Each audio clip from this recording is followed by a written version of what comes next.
കലുഷിതമായ രാഷ്ട്രീയ സാഹചര്യങ്ങൾക്കിടയിലും ഇന്ത്യയുമായി പതിറ്റാണ്ടുകളുടെ ആത്മബന്ധം കാത്തുസൂക്ഷിക്കുന്ന പശ്ചിമേഷ്യൻ രാജ്യം, പ്രതിരോധ മേഖലയിലടക്കം ഇന്ത്യയുടെ ഈടുറ്റ സുഹൃത്ത് Israel.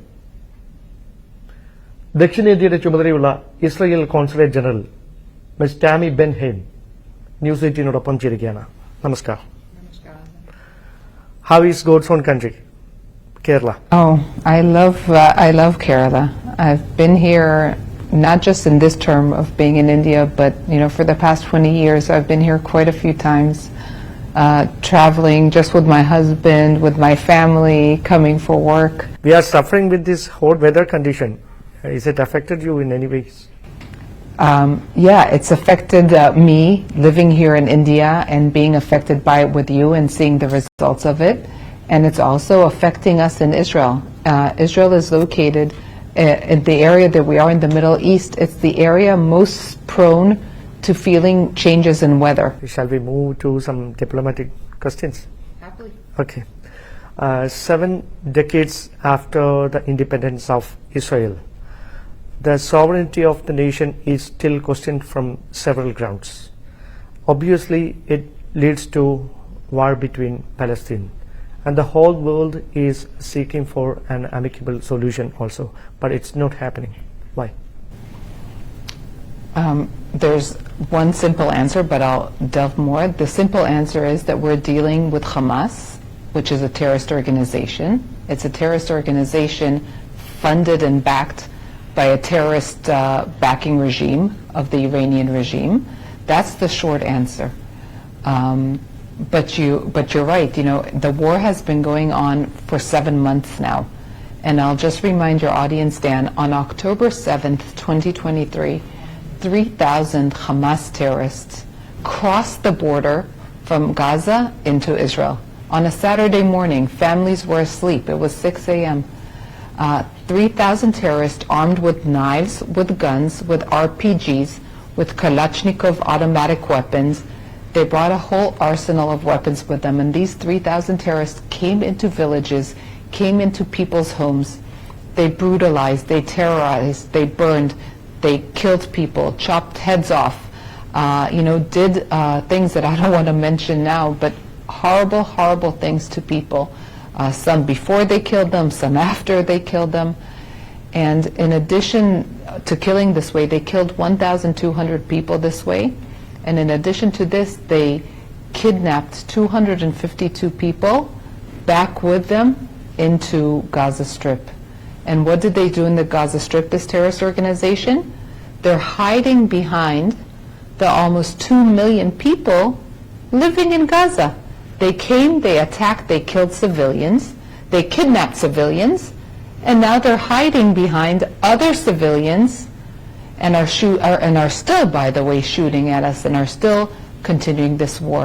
Even if things are happening like so, then why Israel is not getting adequate support from other nations? We're getting amazing support. We're getting support from the USA, from India, from France, from Germany, from the people, the countries and nations around us. The fact that some people are using this horrible war and this horrible attack to try to delegitimize Israel, to be anti-Zionistic, to be anti-Semitic, to be anti-Jewish, is very sad. Especially the intelligence of countries like Iran and things like that. Is it making any disturbance right now? Iran is the one funding all the terrorist organizations on the Israeli borders. They're the ones funding and training and giving weapons to and assisting Hamas. They're the ones giving training and funding and assisting the Palestinian Islamic Jihad. They're the ones funding and training the Hezbollah in Lebanon, who are also shooting rockets at us. They're the ones funding and training and telling what to do to the Houthis in Yemen. And obviously Israel is suffering from the Houthis in Yemen as well, but the whole world is suffering due to the disruption of shipping routes, of economic shipping routes. The fact that Iran took a boat and on it were sailors from India, 17 of them from Kerala itself. The fact that these terrorist organization and this terrorist supporting regime is allowing themselves to attack Israel, to keep on attacking Israel and try to get the world involved and try to disrupt the world and disrupt the quiet in the world, this is what we should all be focusing on. How is the bilateral relation between Israel and India right now? As good and as strong as always. You know, for the past, since the inception of our relationship in the official one, the official diplomatic full ties in 1992, the relationship between our two countries has just been growing and growing all the time. From the number of Israelis have always loved India. But the number of Israeli tourists that are coming keeps growing. The number of tourists from India, and again, I have to mention Kerala and this as well. We have so many tourists, whether coming for religious pilgrimage or not, from Kerala, that are coming to Israel. You know, I'm lucky enough, my consul is the one approving the visas. So I always see, even in these times, even in these hard times in Israel, that obviously our tourism has suffered, and we see less tourists, let's be honest. There are still people coming from India who don't want to give up, you know, who planned this trip, who wanted to come and are still coming to Israel. And it's beautiful to see, but not just in tourism, in agriculture, in water, in defense, in space. And every topic we can mention, there's been a growth every year, a steady growth, and that's what we want, right? We want more and more all the time. So it's beautiful. When the recent war started between Israel and Palestine, the official government and the NDA, the political led NDA, supported Israel, and the major opposition Congress stood for the cause of Palestine. And is it affected anyways in the diplomatic relations with India? First, I'll say our war is not with the Palestinian, not with the people, and not with the Palestinian Authority. Our war is specifically with Hamas, and even more specifically to stop them from shooting at us and to bring the hostages home. And exactly like you said, the Indian government has been very supportive of us. I think Indians in general also understand the need to stand up to terrorism, understand the need to stop terrorism. You know, we've suffered for years from it, and sadly India has as well. And we have to say, we will not allow this to happen. The fact that you shoot us, you kill us, you brutalize us, and then you go and hide behind other people, that's not the way. We cannot allow this to happen. We need to make sure that our people are safe, and I think India understands it well. And again, a whole separate issue, the Palestinian cause, the Palestinian right to self-identification, that's a different issue. And people, you know, if they want to support it, they can support it, they can support the Palestinian people. That's not an issue, but this terrorist organization, Hamas, must be stopped. The collaboration of two nations in agriculture and technology became quite popular. Is it paved a way for hand-in-hand tie-up with any other field? Well, look, these days I think the world is following what Israel and India have been doing for years, right? We understand that we need food security.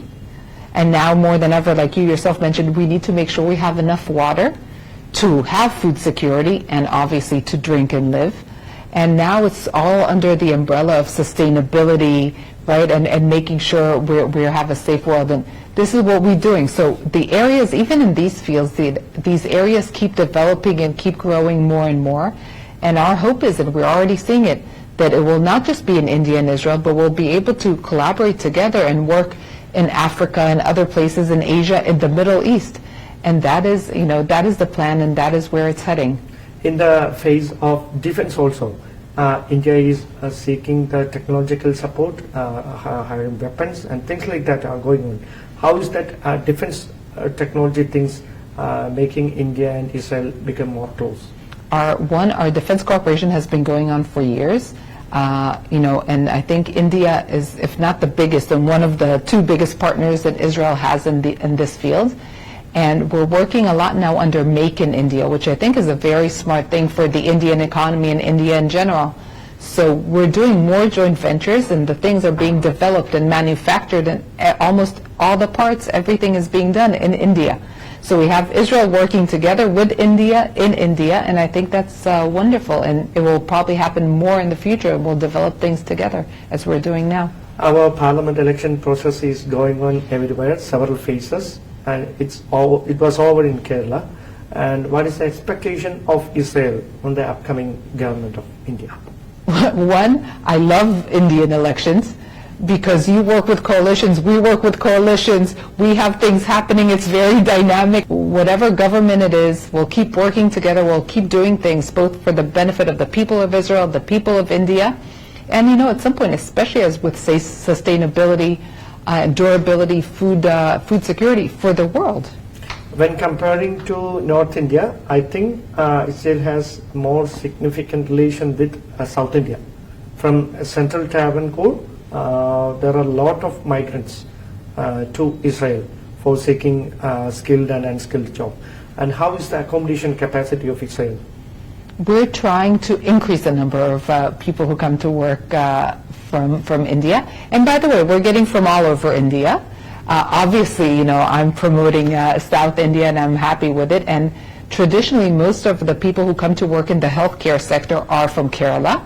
But again, now, as friendly competition within India, other states are learning how to train. Kerala has the #1 literacy rate in India. You're very educated people, so definitely the healthcare service needs these people. But we're getting more and more. We would love to have one. There's a natural affinity, as I said, between Indians and Israelis, and everybody who's come has been happy working in Israel. The Israelis have been happy with their cooperation. So we just want it to grow. The main concern of the people of Kerala is the security thing. Of course. How you will give that assurance to the citizens of India? Yeah. One, you're right, especially this day and age. Obviously, it's a huge concern, and people shouldn't be concerned. But the Israeli government and the Israeli military, the IDF, is doing all they can to protect everybody in Israel. We have safe rooms in apartments and houses and in all the villages. We have safe rooms in shopping malls and in public areas, because sadly, we know where we live and we know the issues we face, especially from terrorist organizations. So we're doing the utmost we can to protect everybody, and that includes obviously people who come to visit us and people who come to visit and live with us and work with us. So the same, people in Israel, we have still over 500,000 people are displaced and can't go back to their homes and can't go back to their jobs, but they're living in cities where it's safe. And the same as Israeli mothers get up in the morning, get their kids to school, so everybody else, people go to work. So it's the same for everybody who's in Israel at the moment, whether they're Jewish or not, or Israeli or not. So it is safe. We are living, but I can completely understand this concern. It is worrying. You're okay with the foreign policy of India right now we are following, and you're expecting any amendments in it? We're hoping not. As I said, our bilateral relationship is strong and growing stronger. And I must mention, before this horrible attack of the terrorists on Israel on October 7th, India was the president of the G20. And Prime Minister Modi, announced just a couple weeks before the attack the link between India, the Middle East, and Europe, saying that by railway, by boats, we'll make India and Israel and the EU closer together. And this is something we all look forward to. Definitely the G20 countries and everybody that wants more peace, more prosperity for our people.